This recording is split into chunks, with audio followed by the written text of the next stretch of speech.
Deudas bancarias y a las cooperativas se pueden pagar porque muchos dicen que se hicieron impagables. De ese tema estaremos empezando a hablar hoy, porque es un tema bastante largo y donde usted, amigo oyente, puede participar enviando sus preguntas o los casos en los que está involucrado sobre este tema de las deudas a los bancos y cuál es el trato que le están dando. Otro tema que vamos a tratar es una palabra bastante larga, ojalá que no me chipe al decirla. La departamentalización de los impuestos, la dije bien, departamentalización de los impuestos. Hay un proyecto para que los impuestos, que cada departamento pueda también cobrar sus impuestos y se pueda invertir en obras en cada ciudad, en cada departamento. Bueno, estamos viviendo en una situación complicada por la crisis económica en la que rara es la persona que no tiene deudas con el banco o la cooperativa. Y en medio de esto existen muchas críticas por el incremento rápido de los intereses y la forma de cobrarlos. Para hablar de este tema está con nosotros el asesor de la Asociación Boliviana de Deudores de Buena Fe, el doctor Jaime Solís. Bienvenido, doctor. Bueno, un gusto, gracias por invitarme a Dinero 360. Es un gusto estar acá en el Deber Radio, porque estamos queriendo socializar la problemática que ha surgido justo a raíz de la crisis estructural que vive el país, ¿no? Entonces, la Asociación de Deudores de Buena Fe de Bolivia la hemos construido en base a reuniones espontáneas que se han generado en todo el país, producto de que en los últimos 20 años se ha generado una cultura del préstamo, ¿no? O sea, tú te prestas para la casa, te prestas para el automóvil, te prestas para viajar o para hacer alguna inversión. Los préstamos iban todos bien. Cuando hubo bonanza en el país, empezó a haber el desempleo, empezó a haber la escasez de dólares, empezó a haber toda la crisis estructural y hasta energética que se ha presentado en el país, se paralizó la economía nacional, a esto se sumó una inflación y eso provocó de que la gente quede sin dinero. Al no tener dinero que pagar, definitivamente se viene un problema complicado. Se viene que empieza a crecer la mora bancaria. La mora bancaria siempre estaba estimada en un 3% más o menos. De cada 100 personas, 3 no podían pagar y esas pasaban a ser parte de ser ejecutadas. Pero de un tiempo a esta parte se ha ocultado esa cifra. Nosotros manejamos una cifra que probablemente llegue a un 15, 16, 17%, dependiendo de las entidades. Hay entidades que han podido manejar mejor el tema de la mora, que han sido mucho más flexibles, y otras que se han endurecido. Entonces eso ha generado de que muchísima gente quede en mora. La mora ha provocado que la gente en este momento... Hay un sonido. Ahora sí. Sí, me estaba perturbando el sonido. Entonces, se da el caso de que de pronto tenemos miles de ciudadanos que deben en el país. Entonces, ¿cómo deben? Entonces empezamos a recibir los expedientes. Primeramente, la crisis empieza antes de la pandemia, ¿sí? Antes de la pandemia la gente empieza a caer en crisis y esa crisis se provoca un diferimiento, una reprogramación automática por medio de una ley que se hace en el gobierno de Yanine Áñez. La economía empezó a caer a partir de ahí. Muchas de las empresas ya no pudieron levantarse, otros emprendimientos tampoco, y otros no pudieron ponerse al día. Pero además, esas 10 cuotas se las reprogramaron al final. Pero de pronto seguimos estudiando el fenómeno de los deudores en Bolivia y encontramos muchas cuestiones que no están muy bien claras. Primero, ninguno de los contratos, generalmente los deudores tienen los contratos de sus deudas. O sea, todos quieren tener un crédito. Entonces van a una entidad financiera y ahí tienen un oficial de créditos. El oficial de créditos empieza a decirle, no se preocupe, le conseguimos el crédito. ¿Cuánto usted gana? Bueno, yo gano 3.000 bolivianos. Mire, ¿qué tal si le parece que le decimos que usted gana 5.000, inflamos acá, etcétera? Lo ayudamos para que usted pueda tener acceso al crédito. La gente quería tener acceso al crédito y pensa, a corto plazo parece muy bien. Pero a largo plazo, eso se convertía, y entonces la propia entidad financiera induce al error y se engaña, ¿sí? La persona no puede, ahora en menos en crisis puede soportar semejante peso. porque no le da, no le alcanza para poder cancelar. Luego de eso viene el otro problema, que le dicen, tiene usted que comprar un seguro de desgravamen, ya. Y ahí hay un tema poco moral. Ético, que es el hecho de que la entidad financiera a su lado tiene una compañía de seguros. Y le dice, compre a esta compañía de seguros un seguro de desgravamen, por si acaso muere usted, o muera su esposo, este seguro automáticamente se activa, o en caso de que usted tenga una enfermedad grave o complicada, el seguro se activa y paga, y entonces perfecto, entonces queda tranquilo. Pero esto no es solamente en la banca, ¿no? Los médicos también hacen lo mismo, vaya a tal laboratorio y me trae el resultado de ese laboratorio del cual yo tengo confianza, o en tal farmacia. Todo direccionado, todo direccionado. Pero en el tema financiero es mucho más complejo, porque la gente tiene mucha credibilidad en un sistema financiero que era muy creíble hasta hace unos meses atrás. O sea, hoy día no hay la misma cantidad, la gente no está sacando los créditos en la misma cantidad y proporción que la sacaban anteriormente. O sea, se ha contraído totalmente la curva de la demanda respecto a la gente que quiere obtener créditos hoy día. Entonces la gente firme acá, y después recoge su contrato. Y no leen la letra chica. No leen, pero aquí viene otro inconveniente. No le dicen, ¿y cómo voy a pagar? Bueno, usted va a pagar en tales cuotas, 20 años, y bueno, entonces en el contrato dice, la forma de pago adjunto al contrato. Cuando le dan puros números y fechas, es un formulario, y no le dicen cómo va a pagar. Entonces, después nos enteramos que los primeros 5 años solamente paga esa persona interés. Al 6º año ya paga 95% de interés y 5% de capital. Y si llega esa persona a entrar en mora o en vencimiento y luego ejecución, que es a los 90 días, y va directamente a un proceso de ejecución ya judicial, resulta que el banco dice no pagó absolutamente nada de capital. Claro que no pagó nada de capital, si toda su vida se pasó pagando intereses. Entonces, jamás el que fue y optó por un crédito sabe que estuvo solamente pagando toda su vida intereses, porque había existido métodos, el método francés, el método inglés, el método mixto, que te lo aplican los bancos, pero jamás te explican.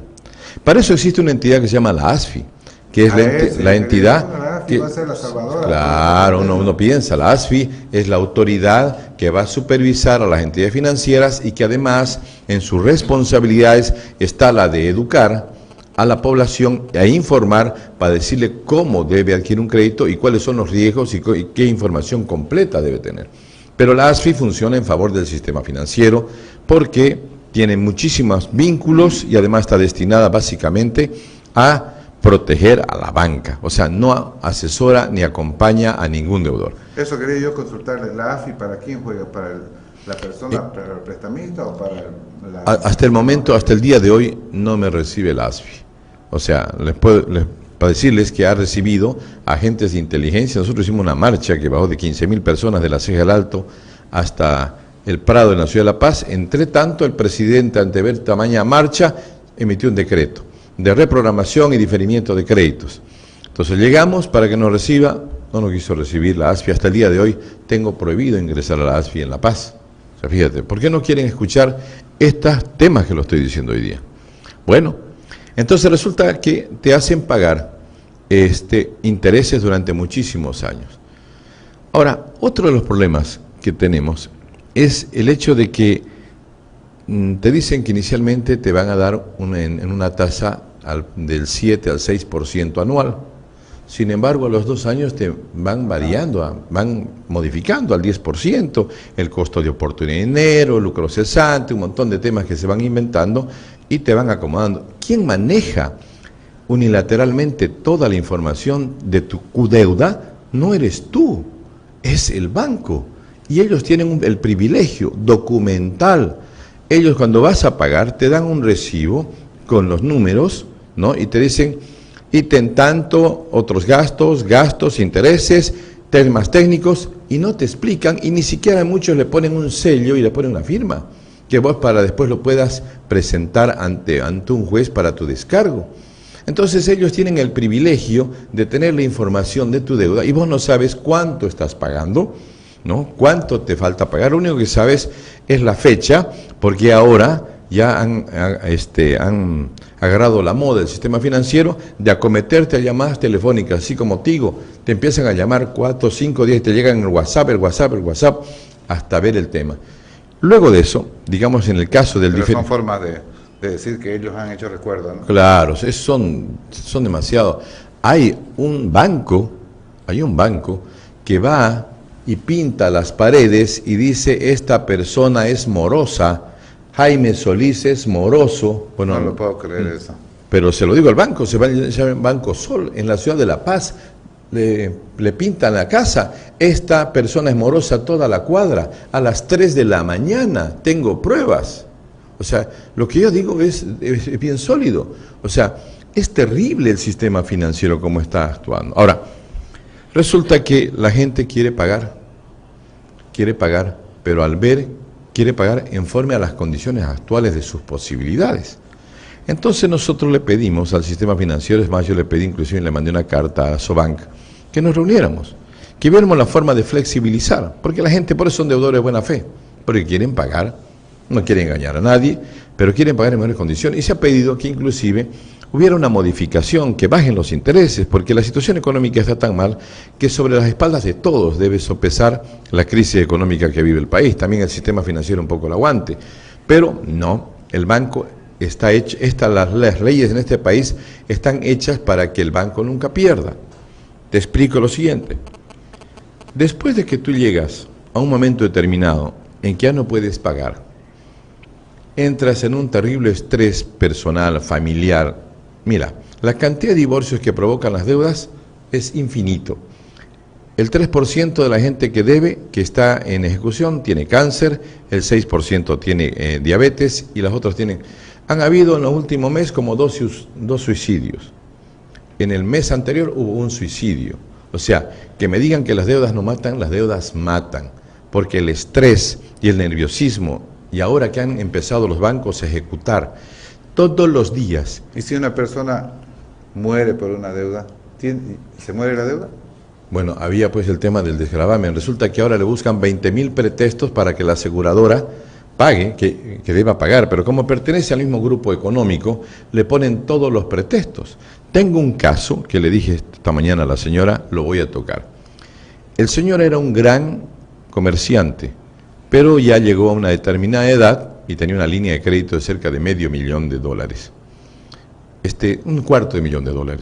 Y resulta que le vino demencia senil. Le vino la demencia senil grave. Empezó a deteriorarse, también producto de la crisis nerviosa, etcétera, etcétera, las deudas, tenía que pagar un monto grande el 4 de noviembre, entonces empezó a complicar la situación y le vino la demencia con mayor agudeza. Hoy día está usando pañales y está tirado en un rincón de su casa. Los psicólogos, los psiquiatras declararon demencia. Presentamos esa documentación al banco, el banco la mandó a que la analice la compañía de seguros. La compañía de seguros dijo, no estamos de acuerdo, no va a cubrir. ¿Por qué? Porque él no declaró que iba a tener el problema senil. Y le dijimos, ¿y cuándo uno sabe que se va a volver loco? O sea, ¿cuándo sabe si por uso del estrés que va a tener una enfermedad esa consecuencia? Y así, entonces cualquier pretexto es válido, pero sigue acometiéndose que tiene que pagar. El sistema judicial es mucho más complicado todavía, porque resulta que tú, cuando te hacen firmar el contrato, tú firmas ahí que renuncias al domicilio, que renuncias al proceso ejecutivo y que te sometes al proceso monitorio coactivo civil. La verdad, eso es chino para el común denominador de la población. Si para los abogados es complicado. Y resulta que, ¿qué es eso? Primeramente, antes en el año 97, cuando apareció un ministro Bladman de Goni, él inventó el coactivo civil. ¿Por qué? Porque antes vos tenías una deuda y en esa deuda tenías 10 mecanismos de defensa. Primeramente, podías presentar que el título no era válido, que se había prescrito la deuda, que habías hecho un pago documentado, de que tú no eras la persona a la que había que ejecutar. Tenías un mecanismo de defensa, ¿sí? O sea, tenías mecanismo de defensa. Pero Bladman, ¿qué es lo que hace? Hace una ley a la medida de los bancos. Pero no solamente ahí complica la situación, sino es el año 2013, Evo Morales sanciona una ley que hace que el juicio ejecutivo, que antes daba mecanismos de defensa al deudor, ya también no se le quite los mecanismos de defensa. De tal forma que cuando el banco, hoy día, se vence la deuda, presenta la demanda, inmediatamente presenta la demanda. Mira, tengo una del Banco Nacional que presentaron hoy día la demanda. Al tercer día la presentaron jueves, viernes, sábado, domingo, lunes, la sentencia de remate de la casa. Directamente. ¡Qué rapidez! Una rapidez impresionante. Entonces la justicia es increíble. Nuestra justicia es muy buena. Rapidez para determinar. Entonces, a los 3 días, decía, se ordena a que se pague el determinado más de este monto, 250.000, la totalidad de la deuda, más costas y costos. Y resulta que la persona empieza, pero yo debo menos. No tienes los papelitos que te dieron. No tienes derecho a la defensa. Te han dictado una sentencia sin haberte oído. Y en la Constitución Política del Estado señala que nadie puede ser sentenciado sin haber sido oído. Le llaman sentencia inicial. Y además, ¿qué le ponen? Los bancos trabajan con grupos económicos y con grupos jurídicos, equipos jurídicos, que cobran el 10%, 8% del valor. Entonces, si debías 200.000, el 20% son 20.000. Pero ahí no comienza la pesadilla. La pesadilla comienza que cuando tú diste en garantía tu casa, que valía $200.000, te la evaluaron en $200.000. Entonces el juez que recibió la demanda, que le hizo muy rápido, la sentencia dice que vaya un evaluador, ordena un evaluador. Entonces va un arquitecto, un ingeniero, a ver cuánto vale tu casa. Resulta que tu casa ya no vale 200.000, vale 180.000. En vez de que haya subido de valor, resulta que bajó de valor. Nunca sucede. Bueno, pero fíjate. Entonces ya tenemos la casa que vale $180.000. $180.000 vale. Ahora, viene el remate. Bueno, vos no dejas entrar al evaluador, inmediatamente manda a la fuerza pública. Entonces con allanamiento entran a evaluar y luego empiezan a medir y sacan el avalúo y sacan lo que valía 200, ahora vale 170.000. Va remate al tercer día, al martillero, que hay que pagar al martillero, hay que pagar al abogado. Entonces tú vas al banco y le dices, mire, sabe, por favor, no me remate. Está bien, deposite lo que usted pueda, deposite 20.000, 30.000, 50.000. Vas y depositas. Y te esperan 1 mes, 2 meses, ¿sabe? Le dice, ya le hemos esperado. Y todo lo que has pagado, igual no te lo toman en cuenta. Saco roto, fue a caer así al vacío y se quedó con ese en el banco o la entidad financiera. Bueno, después de eso viene el remate. Primer remate, nunca hay postores, jamás hay postores. En el segundo remate ya le bajan el 20%. O sea, lo que valía, cuando sacaste el 200.000, valía 170 ya en el primer avalúo. Pero además a eso hay que descontarle el 20% ya para el segundo remate. O sea, 170, estamos hablando de como $32.000 menos, vale 140.000 tu casa ahora. Bueno, 140.000. Si está en un buen lugar, si está en una zona comercial, cerca de un mercado, en una avenida, se la adjudica el banco. Ustedes van a encontrar ahora muchas entidades financieras, están unas pantallas enormes, dice casa en Cochabamba, ubicada en tal parte, tal avenida. Se han convertido en Doctor Solís, un ratingo. Estamos escuchándolo al doctor Jaime Solís, él es asesor de la Asociación Boliviana de Deudores de Buena Fe. Era para que los que están escuchando, ¿quién será ese? Ahora ya saben, el doctor Jaime Solís. Gracias, muchas gracias. Entonces, fíjate, resulta que la rematan tu casa, te viene el desalojo, te sacan de tu casa, vos por evitar la vergüenza, te sales, le entregas tu casa. Muy bien, te suman, te la remataron en 140. Te lo remataron en 140, le ponen el 20% de lo que son honorarios, las costas judiciales, y bueno, terminas debiendo. Cuando sales, te quedaste sin casa, sin la plata que pagaste y todavía sigues debiendo, ¿sí? Entonces, está mal hecho ese tema, no puede ser así, o sea, no puede haber que no exista un sistema financiero que te garantice, y además yo pienso que en el fondo, yo no soy enemigo de los bancos, lo que sí veo de que los bancos están haciendo daño, porque a la larga esa burbuja financiera va a ser similar a la burbuja financiera que el 2008 sacudió a Estados Unidos, una burbuja hipotecaria, porque han dado tanto crédito a gente que es insolvente, que en este momento no pueden pagar, que se van a quedar sin plata los bancos. ¿Cómo le pueden dar a un chico de 25 años? $1 millón de dólares. No, 6 millones o 20 millones. ¿De dónde? Doctor, podemos abrir a las preguntas por favor, de la gente para que ellos nos... Mientras tanto, Carla, hay un caso que estábamos viendo hace unos momentos. Una persona que garantizó a otra. A ese garante le pueden quitar su... digamos, garantizó una persona, se hizo la reprogramación, ya hay ese compromiso de pago de reprogramación, y aún así le mantienen la retención de fondos. Al garante. Al garante y también al prestatario. Y le dijeron, por 13 años no va a tener usted... acceso a los servicios financieros. Mira, ¿se puede eso? Están haciendo lo que les da la gana. ¿Pero se puede? No se puede, no es legal, pero están haciendo lo que les da la gana. Y nadie, en definitiva, protege al deudor. Y le digo una cosa, los deudores en este país deben llegar más o menos a 1 millón de personas. Porque todos los días deben haber unos 20.000 deudores que quedan en mora producto de la crisis económica. O sea, y cada mes van a ser más y más y más. Y el sistema financiero va a colapsar si no se da cuenta y no se percata de que debe flexibilizar el tema.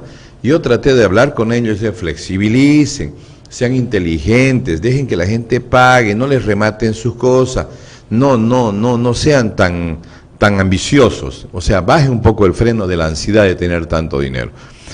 A ver, hay tantas formas en que pueden solucionar el tema de las reprogramaciones, los diferimientos, pero resulta que en el fondo son muertes lentas. Sí. Resulta que cuando bajamos del alto con la cantidad de gente que se juntó con Richard Pérez, sí, se hizo monstruoso, era una marcha, yo no podía creer, me miraba y nunca acababa la gente de llegar, fue de todas partes del país. 2 veces hicimos un cabildo, inclusive en pleno Prado. Ahí, antes que inclusive nos gasificaron. Antes que no lo reciban los de la ASFI. Claro, nunca nos recibieron. Yeah. Nunca nos recibieron. Es más, nos metieron gente de inteligencia. La ASFI se reunió con 2 de inteligencia, hicieron un acuerdo con 2 agentes de inteligencia.